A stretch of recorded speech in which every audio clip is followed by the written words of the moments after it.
Hola. Ahora estás viendo Palabra del Día, una serie de videos en la que te enseñamos a pronunciar algunas palabras en quechua. Así que nuestra palabra del día por hoy es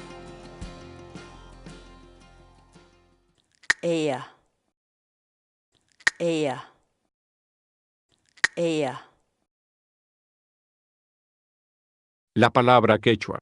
ella, En español significa pus. Por ejemplo, mana k'irita allintachu pichanku chaymi ella ruakun. pruebe y descargue nuestros programas de corrección ortográfica en quechua, usando nuestra aplicación web y de escritorio. Dirígete a nuestro sitio web sc.hinantin.com.